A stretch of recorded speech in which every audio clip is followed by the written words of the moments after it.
श्री स्वामी समर्थ मैत्रिणींनो, आजच्या ब्लॉगमध्ये तुमचे सर्वांचे स्वागत आहे, ज्याचे नाव आहे आम्ही जावा जावा मैत्रिणी. तर भोवतालची जी रांगोळी आहे तर त्याची पण ऑर्डर होती. ते कालच्या 3 ऑर्डर कंप्लीट झाल्या आणि ही एक ऑर्डर राहिली होती. तर ही पण मोस्ट ऑफ पूर्ण कंप्लीट झालेलीच आहेत. आपण जेव्हा कोणाला जेवायला वगैरे बोलवतो त्याच्या भोवती आपण जी रांगोळी काढतो ती पुसली वगैरे जाते. तर ही फर लोकरची रांगोळी आहे. तर ही आम्ही तयार केली आहे ऑर्डर द्यायची. तर ही अशा प्रकारे ही रांगोळी तयार झालेली आहे. आपण पाटाच्या भोवती अशी ही रांगोळी तयार करू शकते. अशा प्रकारे आज हे तयार केली. त्याचबरोबर घरामधील फ्रीजमध्ये खूप घाण झाली होती आणि बर्फ पहा किती साठला होता.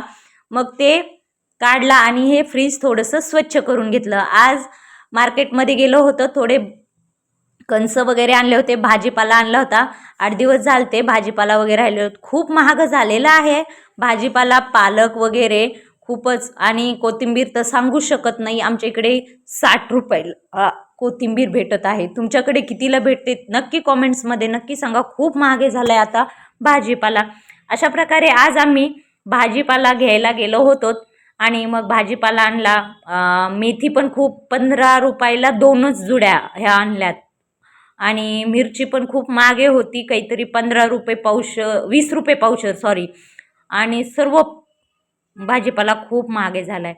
मग असं सर्व घरातलं आवरलं वगैरे. टेरेसवर जायला 1 दिवस झाले काही जाण्यात आलं नव्हतं. म्हटलं चला आज जावं, झाडांकडे थोडंसं पाहावं. लेकरांमुळे जाणं शक्य होत नाही, परंतु आज गेलो होतो वरती टेरेसवर. मग झाडांना पाहिलं. हे त्या दिवशी कलर वगैरे दिले होते, हे 4 पाहिले असतील. हे ब्रह्मकमळला पाणी वगैरे नाही, म्हटलं चला आता थोडंसं झाडांना पाणी वगैरे घालावं. बरेच झाडं हे त्या दिवशी लावलेले सुकले आहेत. मग आंब्याच्या झाडाला वगैरे थोडंसं पाणी घातलं छानपैकी. आता फुटतंय की नाही काय माहिती. जास्वंद पण छान प्रकारे रोज एक फूल येते, खूप मस्त आहे. जास्वंद खूप छान प्रकारे त्याला फूल येते. आणि मग गुलाबला पण येत आहेत रोज फुले. आता त्याचे कळ्या सर्व काही संपल्या. हे लास्टचे 2 फुलं आहेत. आणि ब्रह्मकमळ पण ह्याच्यामध्ये छान प्रकारे आता त्याला छान प्रकारे फुटलं आहे. आणि बाकी दुसरं आपलं गोकर्ण वगैरे त्याला पण पाणी घातलं. अशा प्रकारे आज म्हटलं चला पाणी घालावं, म्हणून मग आले होते वरती टेरेसवर झाडांना वगैरे पाणी. आणि हे पाहू शकतायत जाईचं झाड, याला खूप छान ह्या फुलांचा खूप छान स्मेल वास येतो. मस्त हे गजरा वगैरे. आणि रात्रीच्या टायमिंगला दिवस मावळता खूप छान हे फुले वाटतात. हे पाहू शकताय. त्यांना थोडंसं पाणी वगैरे हे केलं, टाकलं. आणि ह्या कुंडीमध्ये पण एक झाड होतं, ते पण जळून गेलं शायद. आणि अशा प्रकारे हे फुलं खूप आलेत. आता मध्ये तुमच्यासमोरच हे बरेच कटाई केली होती, परंतु आता मस्त प्रकारे हे फुलं वगैरे आलेले आहेत. हे पाहू शकता, कळ्या पण भरपूर आलेल्या आहे आणि ह्याचा वास खूप छान असा दरवळतो. त्याचबरोबर हे दुसरीकडे पण सदाफुली, ही तुमच्याकडे काय म्हणतात माहिती नाही, काय म्हणतात नक्की कॉमेंट्समध्ये सांगा. सदाफुलीला पण एक पांढऱ्या कलरची आहे आणि एक पिंक कलरची आहे. मिक्स व्हाईट आणि पिंक अशी आहे एक. आणि ही पूर्ण प्लेन व्हाईटमध्ये. ही मोगऱ्याचं झाड आहे. तर याला पण छान प्रकारे फुलं वगैरे येत असतं. याला उन्हाळ्यामध्येच मोस्ट ऑफ येतात जास्त. आणि हे त्याला पण मस्त बांधून वगैरे घेतलेले आहे. अशा प्रकारे झाडांचं पाणी झालं. आणि मग ते छोटे मटके वगैरे राहिले होते, म्हटलं त्याला पण लगेच कलर वगैरे देऊन घ्यावं म्हटलं. परत राहतं तसंच, पाऊस वगैरे येतो. मग हे छोटेसे मटके होते, त्याच्यात आता झाडं काय लावावे तेच विचार चालू आहे. तुम्हाला काही सुचले तर काय लावावं एवढीशा झाडामध्ये छान प्रकारे, तर नक्की कॉमेंट्समध्ये सांगा.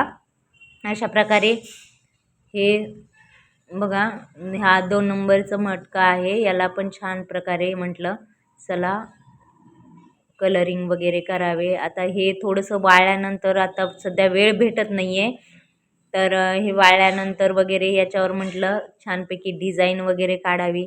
लहान बाळांमुळे थोडासा वेळ नाही भेटत, परंतु काढतोच. कधी कधी व्हिडिओ पण रोजचे रोज टाकणं होत नाही, परंतु शॉर्ट व्हिडिओ आहेत जे रेसिपीचे वगैरे, ते आम्ही डेली टाकत असतो. तेवढा थोडाफार वेळ भेटला. लॉंग व्हिडिओला थोडासा अशात 1-2 दिवस थोडासा गॅप पडायला, परंतु याच्यानंतर नक्की आम्ही रेग्युलर टाकूत, काही प्रॉब्लेम नाही. परंतु अशात थोडंसं घरी थोडा प्रॉब्लेम झालेला आहे, तर त्यामुळे थोडंसं टाकायला ब्लॉग रोजची रोज टाकायला थोडंसं लेट होते, बाकी दुसरं काही नाही. थोडासा ताण वाढला आहे त्यामुळे, बाकी दुसरं काही नाही. अशा प्रकारे ते जे मोठे होते 3 मटके होते त्यांना सर्वांना अशा छान प्रकारे कलरिंग वगैरे केलं. आणि याच्यावर कोणती डिझाईन काढावी ते कमेंट्स बॉक्समध्ये नक्की सांगा. अशा प्रकारे खाली नाही लावली की त्याला खूप माती लागलेली होती. म्हटलं वरूनच छान प्रकारे नंतर डिझाईन वगैरे काढताना छान हे करू. अशा प्रकारे ह्या तिन्ही पण मटक्यांना कलरिंग दिला. आणि हे दिवा ठेवायचा आहे, कारण की तुळशीजवळ दिवा ठेवल्यावर तो विजू वगैरे नाही, हवा वगैरे खूप येते ना, मग त्याच्यामुळे ते पण खूप खराब झालं होतं. त्याला पण म्हटलं चला आपण कलर तर देऊन घेऊया.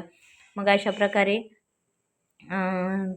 त्याला पण कलर वगैरे दिला. त्याच्यावर काही डॉट वगैरे आहेत, त्याला लाल कलरचे डॉट वगैरे नंतर कलरिंग द्यावे. पण मला असं वाटतं की ह्याला डबल शेड द्यावे लागेल, कारण खूप पातळ पातळ वाटतोय कलर. बघूत आता. हे अशा प्रकारे हे 4 मटक्यांना आणि याला कलर वगैरे दिले. आता छोटे पण होते, त्यातलं एका ह्याला म्हटलं देऊन बघू. बाकीचे हे खूप छोटे आहे. याच्यात माझं म्हणणं आहे की याच्यामध्ये मनी प्लांट लावे. अशा प्रकारे ह्याला कलर देऊन झालं. आणि म्हटलं चला आज छोलेची भाजी करावी. मग त्याच्यासाठी गॅसवर कुकर वगैरे चढवलं. त्याच्यानंतर प्युरी वगैरे छान प्रकारे केली. टॉमॅटो, शिमला मिर्च घेतली होती, लसूण घेतला होता, त्याच्यानंतर कांदा, त्याची छान प्रकारे प्युरी वगैरे केली. आणि गॅसवर छोले वगैरे ठेवले होते, कुकरला लावलेले होते. आणि छान प्रकारे त्याची प्युरी वगैरे केल्यानंतर मग आपल्या गॅसवरच हे झालेलेच होते. मग ते काढून वगैरे घेतले. आणि मग म्हटलं चला आज बटोरे वगैरे करावे. मुलींना टिफिनला पण हेच दिलेलं होतं, मग आमच्यासाठी पण हेच करायचं होतं. छान प्रकारे प्युरी वगैरे केली. कढई वगैरे ठेवून त्यामध्ये थोडंसं तेल टाकलं. त्याच्यात छान प्रकारे जिरे वगैरे टाकले. आणि जी प्युरी होती त्यामध्ये मस्त लाल होईपर्यंत, ब्राऊन कलर येईपर्यंत छान प्रकारे परतली ना, तर खूप छान अशी ही भाजी होते. त्याच्यामध्ये मग आपण छोले मसाले टाकू शकतायत, किंग मसाला आणि लाल तिखट वगैरे. अशा प्रकारे साधं पण त्याची टेस्ट खूप छान लागते. अशा प्रकारे जी प्युरी येते मस्त ब्राऊन करून घ्यायची. मस्त कमी गॅसवरच ती भाजी करावी. मग अशा प्रकारे भाजी वगैरे छोलेची केली. त्याच्यानंतर बटोरे पण केले. आणि मग मुलींना पण आज टिफिनला हेच दिलेलं होतं. म्हटलं चला मुलींना पण काहीतरी वेगळं कधीतरी, त्यामध्ये रोज तेच देते म्हणून म्हटलं छान प्रकारे त्याच्यामध्ये प्युरी केलेलं पाणी होतं, त्याच्यातलंच ते छान 5 मिनटं छान उकळी वगैरे येईपर्यंत त्याच्यात छोले वगैरे टाकले, मस्त फ्राय वगैरे केलं. त्याच्यात थोडंसं पाणी टाकलं आणि वरून थोडं मीठ वगैरे असं टाकलं. मस्त त्याच्यावर झाकण वगैरे ठेवून 5 मिनटं ऑलरेडीच ते शिजलेले होते, मस्त शिजवले वगैरे. आणि मग बटोरे पण झाले होते आपले. आणि कांदा, निंबू आणि बटोरे अशा प्रकारे आजची ही रेसिपी होती. कशी वाटली ही रेसिपी वर ते कमेंट्समध्ये नक्की सांगा. आम्हाला लाईक करा, शेअर करा, सबस्क्राईब करा आणि बेल आयकॉन बटन प्रेस करायला विसरू नका. असाच सपोर्ट करत जा. अशा प्रकारे आजचा ब्लॉग कसा वाटला? थँक्यू.